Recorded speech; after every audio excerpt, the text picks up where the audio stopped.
Hey everyone, it's Mopar Keith. This week's episode is going to be about putting this 3D3 engine together.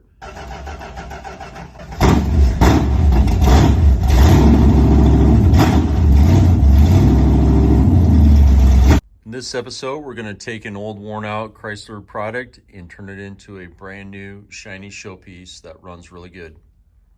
We've got all the machine work done, frost plugs installed, cam bearings are ready to go, oil pump shaft bushing, and let's see, we've got the heads are all set to go. Same thing there, all the valves are ground, seals, frost plugs, completely rebuilt. Just a stock Super B engine, 3D3, 1969. Crankshaft is polished, that turned out great, just standard bearings on that. And then we've got the 8 soldiers over here. They're gonna be doing some work. And we gotta get the piston rings test fit. Everything's been balanced and ready to go. Kind of get my parts laid out here. So start doing some test fitting. Engines to do in the future. Here's another 346 pack. Completed this 340 here. Test run it several times. 4 or 5 heat cycles is usually good enough. No leaks. And I'm satisfied with the way it runs and starts. We actually have another 3D3 in the machine shop right now, so as soon as I get this one done, we'll have another one to do. So that's Mopar Keith for doing some engine work here. Here's one thing to note while we're down to the bare bones of everything. So this oil galley right here goes to the camshaft, and I'll flip the engine over so you can see it a little bit better, but these 2 oil galleys supply the top of the cylinder heads with oil. So here's the oil galley on the head, and it comes up here and comes out there. And since the cylinder heads are symmetrical, it has the same oil passage on both sides, on both cylinder heads. Here's a closer look. So you've got the oil pump that mounts right there, pumps oil. Here's the pickup tube pole, pumps oil into the mains. Right there, there's your main bearing, and then it pumps it up to the camshaft, and then you can see the camshaft has holes right there. So there's your bearings, and never mind that it doesn't line up. They never do. They never line up on both holes. Let's see, let me get another look here at a different one. So as the camshaft rotates, camshaft has a hole in it that will correspond, and as the engine rotates it will bring oil up to the top of the engine. One of those holes on the camshaft, so it's not constant. As the camshaft rotates, it lines up and then feeds the top of the engine. All right, so everything's ready to go. One thing you gotta remember is don't get ahead of yourself.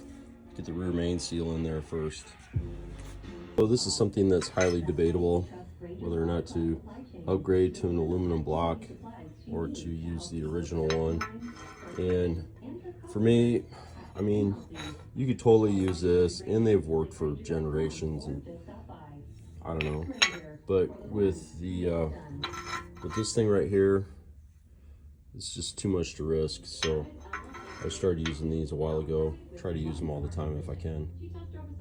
So here's a unique feature of this rear main seal is you actually bend it over and it goes into a hole, and then that way when you tighten it down it squishes it out even tighter. All right, there's the crankshaft mains. Everything's got assembly lube on them, and mains are torqued to 85. We got these alignment dowels that go in there. Basically it's just a long bolt that's cut off, so we'll get this installed next.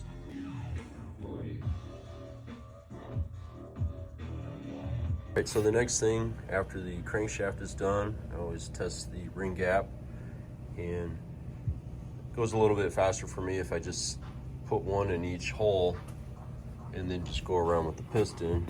We're gonna get it there, drive it down about halfway, and then we'll check that gap. There it is. It's supposed to be between 16 and 32, I believe. So we'll just go through and Set all of them.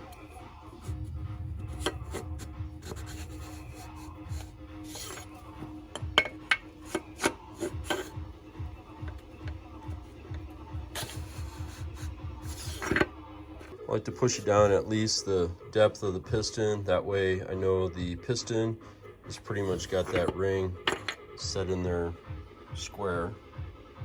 Actually 13 to 23, so I'll just get the smallest and the biggest and we'll check them out here. All right, so there's 13 and it goes in there with plenty of slop. So I actually grabbed an 18. What was that? Yeah, that's an 18. And 18 just goes in there. So I think we're good. And it checked out the same on all 8 of them. So we'll get the second groove ring now. That was the top groove. We'll go for the second groove and do it all over again. And then probably don't have to, but I'm going to go ahead and do the oil grooves or the oil rings too, just to make sure. All right, so there's the oil rings. Test fit all 16 of them. And those fit really well.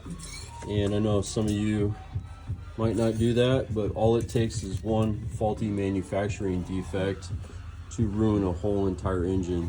So I'm gonna just double check everything. Bearing clearances, ring gap, the whole deal. All right, so we have to do the task of installing all the piston rings. So I'll do all 8 of them and get them all set before we install them. If you build engines, you already know about this, but for those who don't, this chamfer right here, this goes on the counterweight side of the crankshaft, and then over here it's really flat, so this will be the side that goes up against the other rod. So we've got a chamfered side and a flat side, so that's where the 2 rods come really close together. So wafer ring,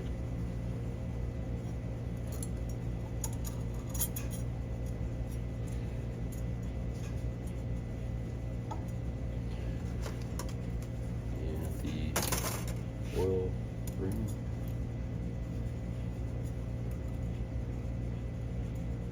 So always make sure it's away from the wafer ring gap. You can spiral these on.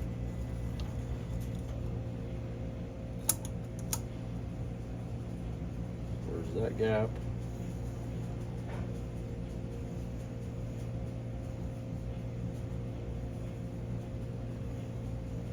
It's really hard to tell. Okay, there's the wafer ring gap right there. All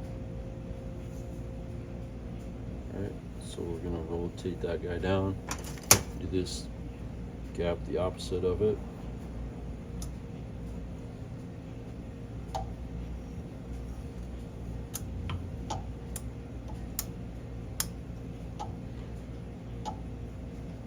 Gap there. So now, all right, we'll do number 2. Bevel down.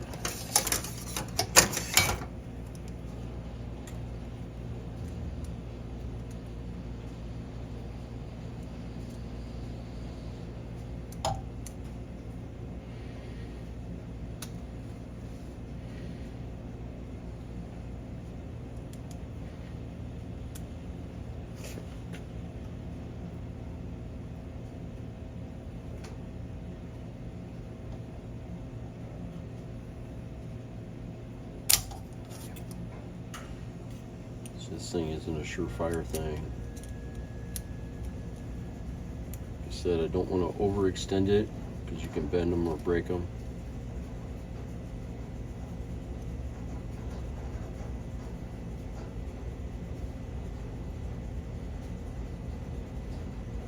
Come on. There we go. Just make sure it's sitting in there good. Throw him over there. We'll go with the top ring.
right, so you want to make sure that the gaps are not lined up. So here's an example.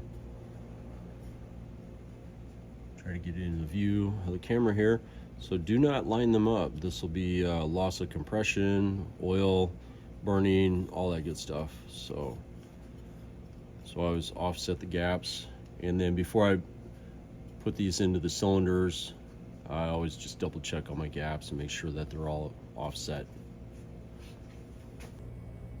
All right, there they are. Got all my little soldiers all ready to go. Next step, put them in the engine block. And installation.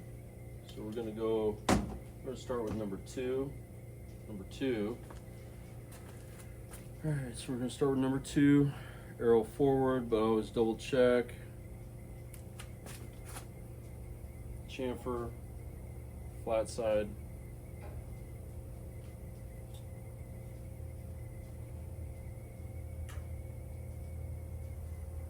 Yep. So number 2, the crankshaft down here. Just gonna go bevel or the chamfer against the counterweight. Arrow forward. Check my rings. So we always want to offset the gaps.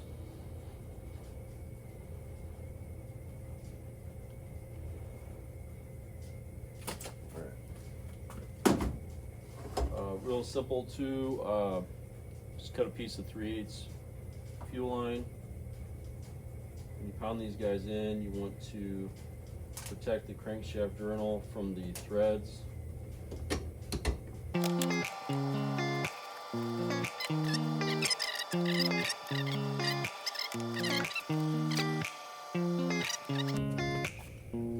let's check. Dash oil on it. Fill it up with oil. Dash oil and everything, which is fine. Alright. Piston installer. Clamp. Just have a top and the bottom. It has a little extra on the bottom to catch on the cylinder surface there. Right, so top, right, there, like in there. I think right there on this wall. I don't want to fall over down. That one. With that, I just double checking everything. Call it. So check that. And make sure the rod journal is down. Make sure that's seated. Send it home.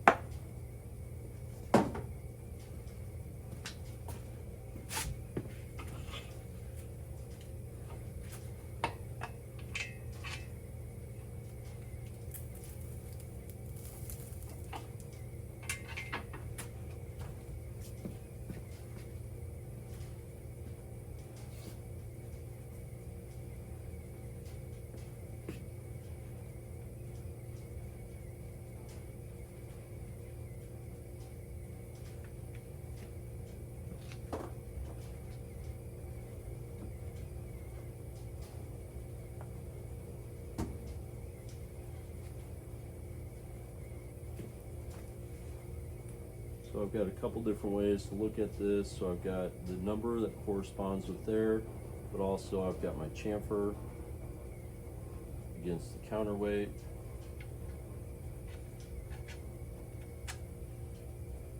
Right there.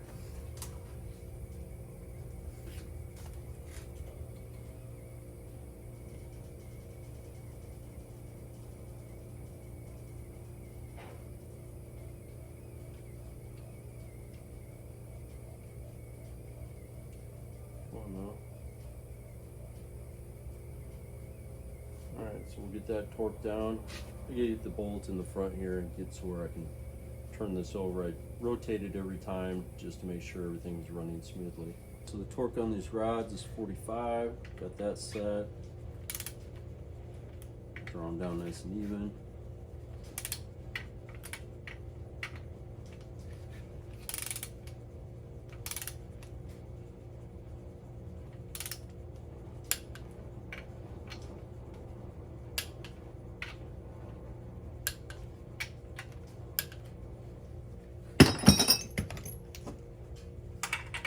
run this around, make sure everything is nice and smooth.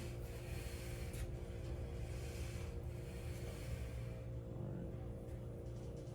So get that right about there, and we'll do number 1.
Get a long bolt on there. I see some guys that try to manhandle this and then they're bouncing it off. You know, each lobe bounces off of a bearing.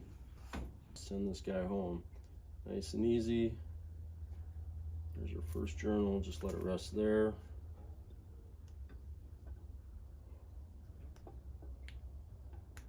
Second journal, it's getting a little tighter, a few more obstacles. Here's our third journal. All right, here's where you really need that long bolt. All right, now you could stick your hand clear in the back of the engine and hold it up. Well, look at that. Bam. That long bolt really helps. All right, well, that's it for a little while. Next step is to get the timing chain on there and get the degree wheel set up. So even though this is pretty simple, line up the dots, you really should check the timing with the degree wheel. That way there's no questions.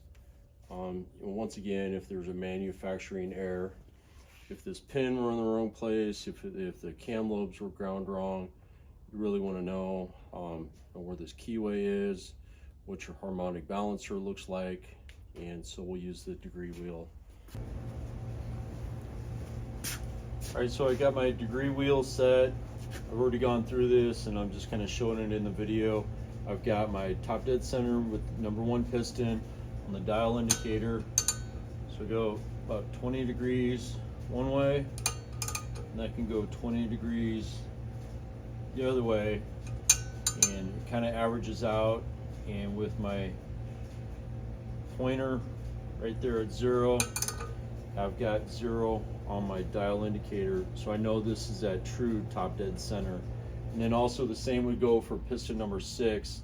You could put this same dial indicator set up over here on number 6 and it would read the same. So just kind of average it out both ways because of the way the crankshaft turns, and there's a little bit of slack in the chain. So that with all the moving parts, there's a little bit of slack that you kind of have to take into account. So that's why you want to go like 20 degrees or 30 degrees one way, then back the other way, and get your true top dead center. All right, after the camshaft degree, I took this back apart. I've got the chain and the lifter soaking in oil. I'm going to get some Loctite on that cam bolt and start getting the timing cover area all assembled. And at that point, then I can put my oil slinger, new seal in the crankshaft, and I can test fit the oil pan pickup, and the windage tray. So especially on the head bolts, I always want to run these through a tap. So extensive sandblasting, of course, and I always run them through a die just to make sure, like, yeah, right there I can tell it's got a little bit of a burr on it. So real simple to just do a whole bunch of them. Just a little bit of oil on them, and boom. Do the whole set of them. All right, so we got a little more organization here. Got all the old valve train parts, got the new valve train parts laid out, compared an old push rod with the new ones. All the bolts are tapped and died out, oiled and double checked. So head bolts, oil pan, timing cover, intake bolts, front cover bolts, water pump bolts, thermostat bolts. So everything's kind of laid out there. We got my cam degree all set up here. So I'm going to sit down and do some math, get that figured out. Let's see, we got the heads over here, and I'm gonna go break for lunch and I'll be right back. So I always like to do a little pre-paint, because once you put the balancer on and the timing cover, you can't get behind it. There's that. Paint the inside of the balancer. All right, so here we're gonna lube up the harmonic balancer, and I use an installer. Some people just literally take a hammer and just beat the living daylights out of it and slam it on there. I'm gonna lube it up a little bit. You can see I've got the pilot shaft in there. Just kind of get it all lined up here since everything's fully timed. Just tap it on a little bit with my hand and get the driving mechanism all set together. And I'm gonna go ahead and time lapse this so we can get through this.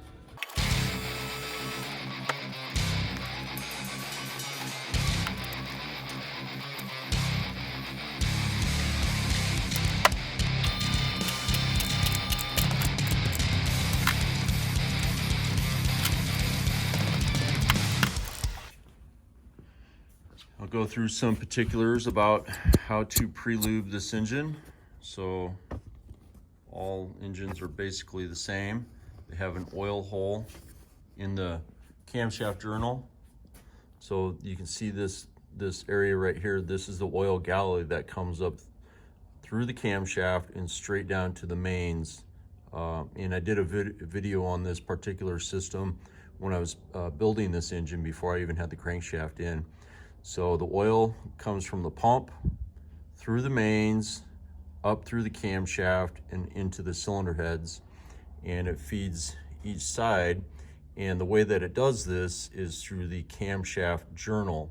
Now the journal has a hole, or I'm sorry, well, the journal itself in the bearing, it does have 2 holes, and the camshaft has 1 hole. And as the camshaft rotates, it kind of periodically, you know, and it's going very fast, of course, it will run oil through that hole. And so as we pre-lube this engine, we have to rotate the engine over to expose that hole to get it to come through. So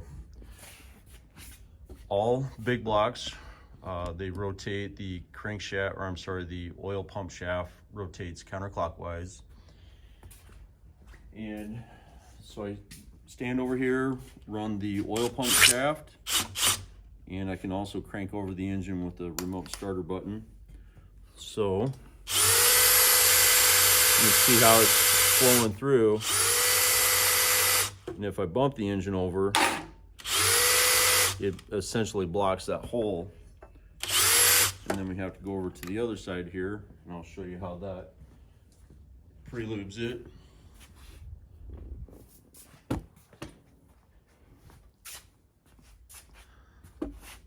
So to get this side to squirt oil through the rocker shafts, it comes up through this oil galley that I showed you, and it comes up through a hole right here on the back side of this bolt and feeds the entire rocker shaft. And to expose that hole, you have to rotate the engine slightly, and here we go.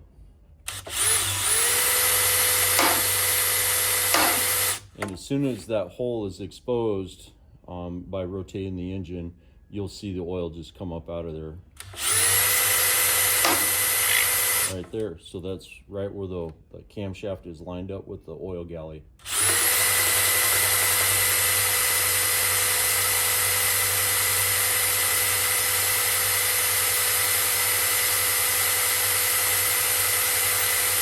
And you see my oil pressure is, it's just spinning with the drill. It's 70, 75 or so.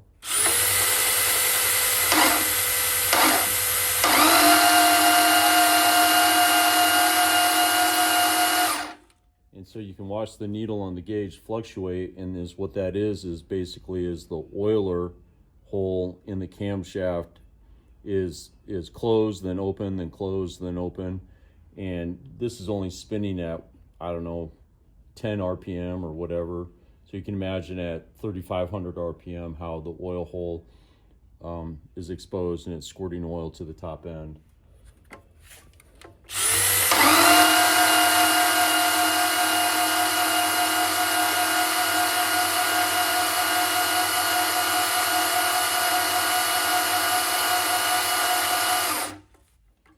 Then we'll go over here, give you a real close-up look. Give you another close-up look here of the rockers, I'm sorry, the lifters and the camshaft going up and down.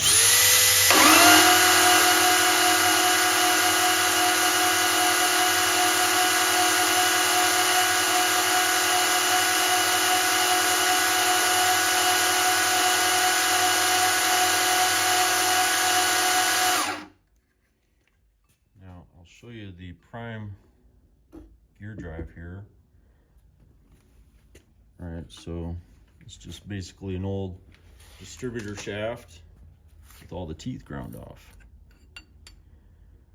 So there it is. I just take a big block shaft, grind all the teeth off of it. These teeth will mesh with the camshaft, and that's what drives everything. So this engine is all pre-lubed. I can start to put it together. And the other reason I like to have the intake off is so I can see that everything is functioning. And then when I go to put this engine, when I go to put the distributor shaft in, I can find out where number 1 cylinder is, top dead center. And right there, both. You can see both valves are closed on cylinder number 1.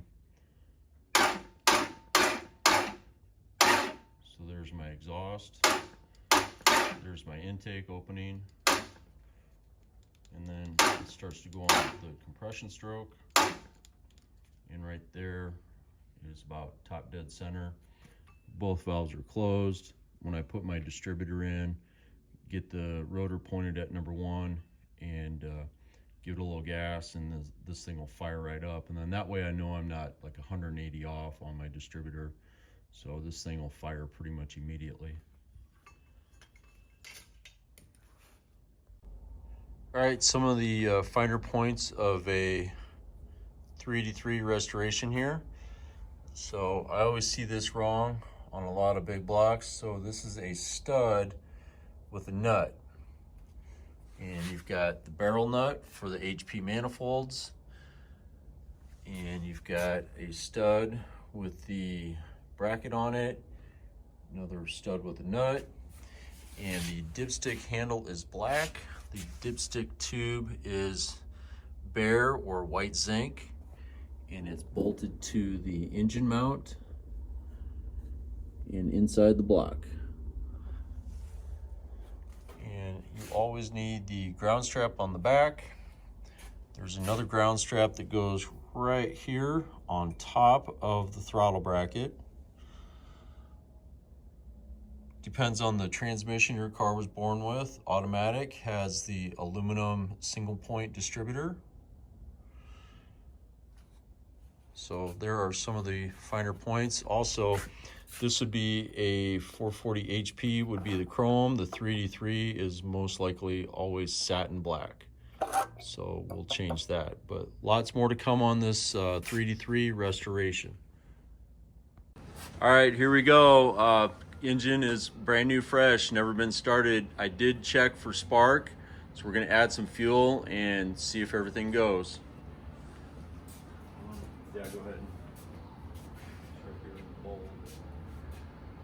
Put it in the bowl.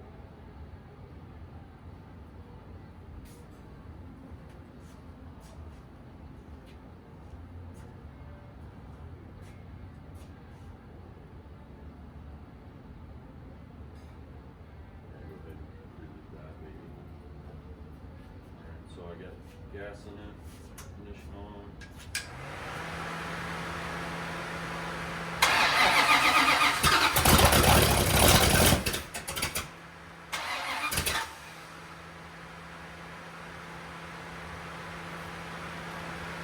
That's a good sound.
Well, we got a big vacuum leak here, so something wrong with my gasket.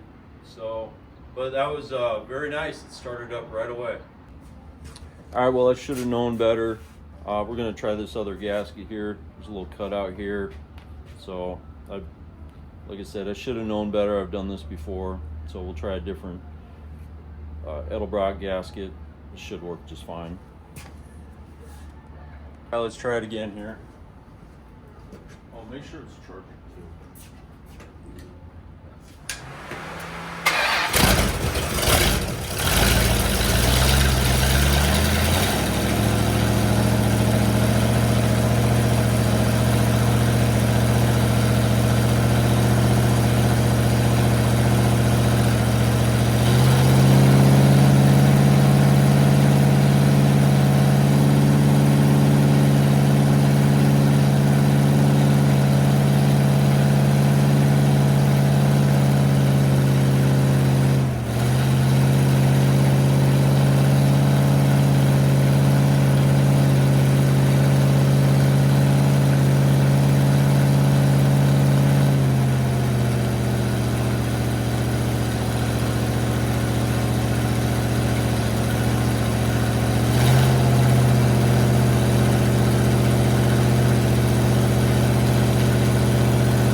right, well, thanks for sticking around to the end. I hope you enjoyed watching this engine run on the test stand.